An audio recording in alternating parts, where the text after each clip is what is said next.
Alexis was the only child for many years. She loved to be around other kids. She always would say she had this friend and that friend, like everybody was her friends. Alexis was very smart. She loved coming to school. She loved doing art, science. She liked all that stuff. She never, ever, ever missed school.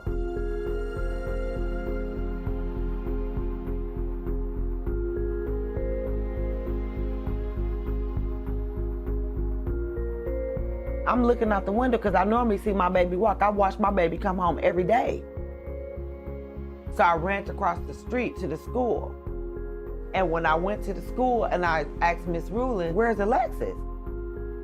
She turned around and she looked at me. I'll never forget her face. She said, "Alexis didn't come to school today." I said, "What?"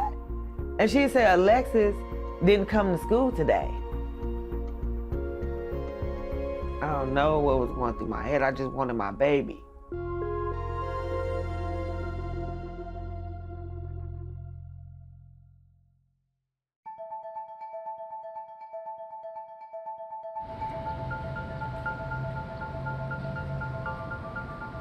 I started working at the Milwaukee Journal Sentinel in May of 2002. My first day was a Monday, and Alexis Patterson had disappeared the previous Friday. So first week on the job, Alexis being missing was a huge story. Alexis's case is very unique in terms of missing children because nobody saw what happened. It's like she just vanished out of thin air. There was a frenzy approach of there's someone missing in our community, a young one. We're going to put all the effort, the work, hold no stops. The department took it very seriously. The officer came to my house and he took the police report. And then other officers came and detectives came. And then they said that she probably ran away. And I told the police my daughter didn't run away. They thought maybe she ran away. The police, like, she didn't run away. She wasn't that type of child that would run away. I thought someone took my daughter. I know someone took my daughter. Everything anecdotally that I have heard and everything that experts have told me has shown that missing Black children are more likely to be labeled runaways than missing white children. Salt Lake City is consumed by the disappearance of a teenage girl. A massive multi-state manhunt is underway. 14-year-old Elizabeth Smart is still missing. About a month after Alexis disappeared, Elizabeth Smart disappeared from her home in Utah. Elizabeth Smart's case hit national news almost immediately. How could it happen right in her own bedroom in an affluent community? Who could have done this? Within 24 hours of her disappearance, her family members were on at least 3 national cable news broadcasts. Elizabeth, if you're out there, we're doing everything we possibly can to help you. Although the local media really covered Alexis's case a lot, the national media didn't. Alexis's story didn't make the national news until 6 weeks after she had disappeared. And it's important for the national media to get involved because when people go missing, they don't necessarily stay in the same city that they were taken from or that they disappeared from.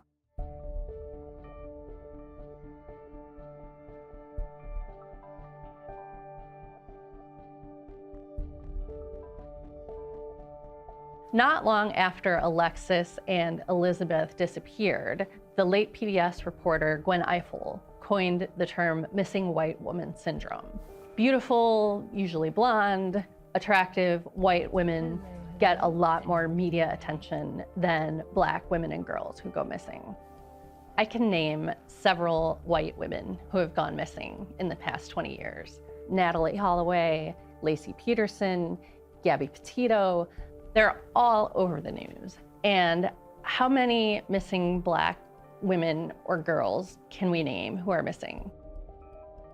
All the research that I've seen and all the experts that I've talked to have said that White girls are looked at as helpless and as victims and as people in need of protection, whereas Black girls are adultified and looked at as responsible for their own disappearances in some way. One theory is that the police are the ones who put out the news releases and give reporters information so that when they don't tell reporters about missing Black children or adults, the reporters don't know, the reporters don't cover it. And another issue that has come up is implicit bias on both the part of police and journalists. Both of those fields are staffed by mostly white people. Elizabeth Smart, the Salt Lake City teenager kidnapped 9 months ago, has turned up alive.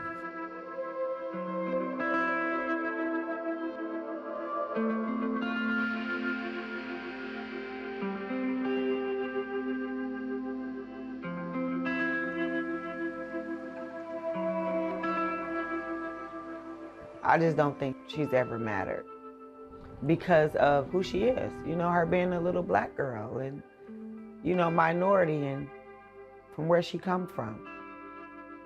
When Alexis disappeared, she was 7 years old. She's Black. Her family lived in a relatively poor neighborhood in the city of Milwaukee. Elizabeth Smart, 14 years old, white, lived in $1 million house in Salt Lake City, Utah. The other huge difference is that Elizabeth Smart, pretty much from the beginning, everybody knew she had been abducted because she shared a bedroom with her sister, and her sister, after a few hours, told her parents there was a man with a gun in their bedroom.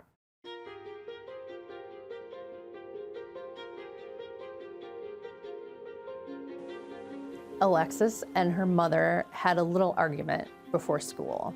Alexis had picked out some cupcakes that she wanted to bring to her class, but because she had not done her homework, Ayanna told her she couldn't bring the cupcakes that day. So she was upset, but her stepfather, Laron, walked her to the corner, handed her off to the crossing guard, and then went on to take her stepbrother to school. The police have told me that until they can definitively prove that Alexis's parents didn't have anything to do with her disappearance, they are not going to take them off the list. And when you have no evidence of anything, how can you prove anything? From my research, when children are missing, the first thing they do is look at the parents. So that didn't matter to me. I just wanted them to help me find my daughter. But when you just constantly suspecting me and you're not searching other people, that's where I had the problem. I mean, if you know her, and if you've seen the way she raised her baby, you know, she wouldn't let a mosquito bite her baby.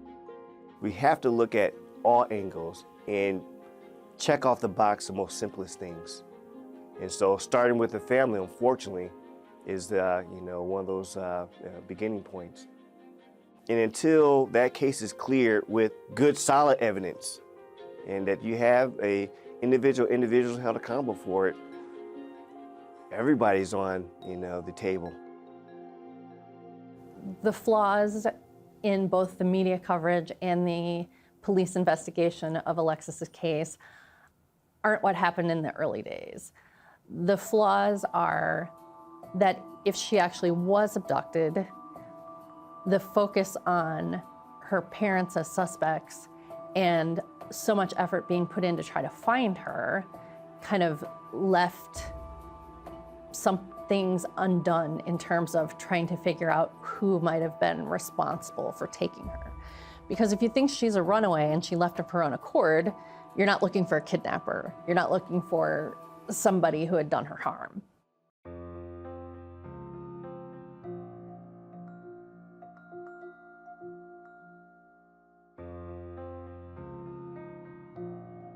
In 2016, the police got a tip that a woman in Ohio looked a lot like the age-progressed photo of Alexis. And so they coordinated with the police there to get this woman's DNA, and they compared it with Alexis's DNA. The police said it did not match, but Alexis's mother remains convinced that the woman in Ohio could be her daughter. That because the Milwaukee police did not go to Ohio themselves, but rather trusted the authorities there to collect the DNA, that there could have been some sort of issue with collecting the DNA from the woman.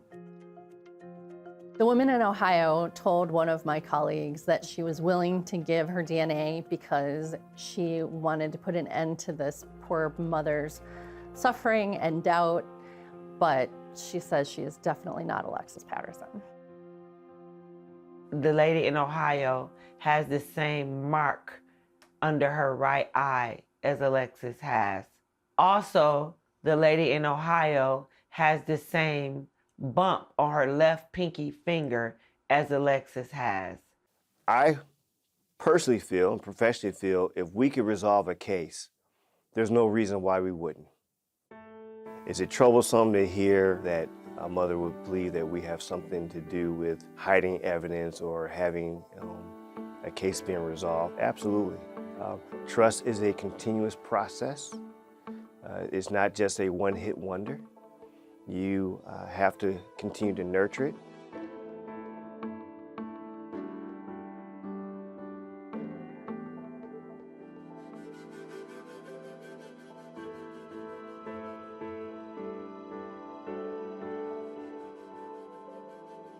I would just like to thank everybody for coming out and supporting the 20th year of Alexis Patterson, Hear Our Voice Awakening. As a mother, I cannot even imagine how horrible it would be to have my child disappear. So I can't even imagine what Ayana must be going through 20 years later, not knowing what happened to her daughter. You know, to this day, I just can't get that picture out of my mind. You know, I still dream about it. I still dream about Alexis. I don't know, it's just something that it never goes away. I don't even know how to explain the pain and the things that I've been going through. Just know that I've been surviving. I'm a spiritual warrior, and I'm ready to fight. Who believed me when I said she coming home? Yes, Lord. I know Alexis is alive. I've always felt Alexis' spirit. I see Alexis when I'm woke. I see Alexis in my dreams. I see Alexis all the time. I tell her, come home, baby.